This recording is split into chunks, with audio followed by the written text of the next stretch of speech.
Hola chicos, bienvenidos a mi canal. Hoy voy a hacer un video de cajas misteriosas de princesas. Nos pueden tocar una gran variedad. Uy, se me cayó. Nos puede tocar Rapunzel, Bella, Jasmine, Mérida, Ariel, Mulan, esta que es Aurora, Cenicienta y Blancanieves. Vamos a abrirla. Primero rompemos este pedazo que hay acá. Ay, ahí pude. Y la abrimos.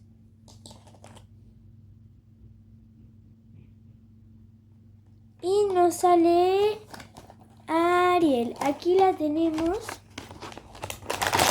Le saco la cosita y es Ariel con un pescadito.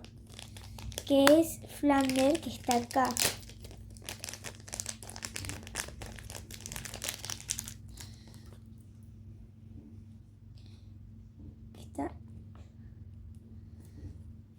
Que está acá.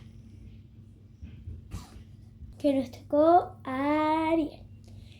Que como es, hablando de Ariel, tiene este Flounder, que en la imagen está mirando para acá.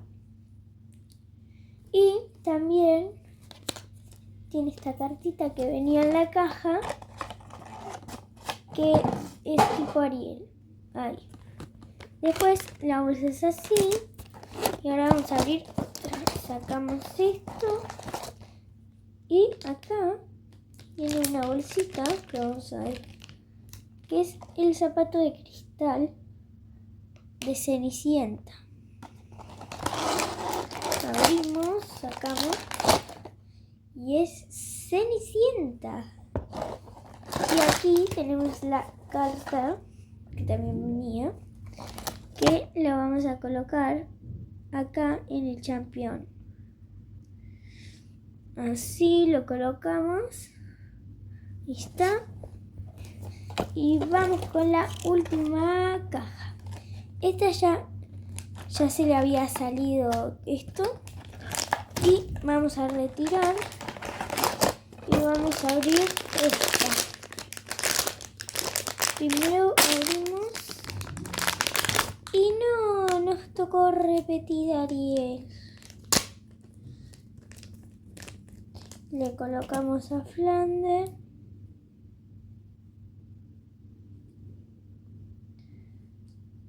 Ahí. Ay, qué cuesta,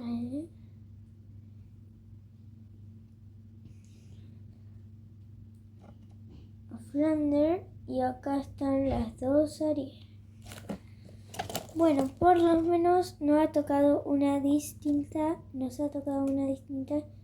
Que es Cenicienta, que acá tiene su no sé cómo se dice, carroza por aquí.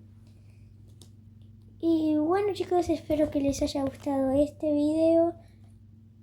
Y si quieren más videos así, denle like, suscríbanse. Y los quiero, chao.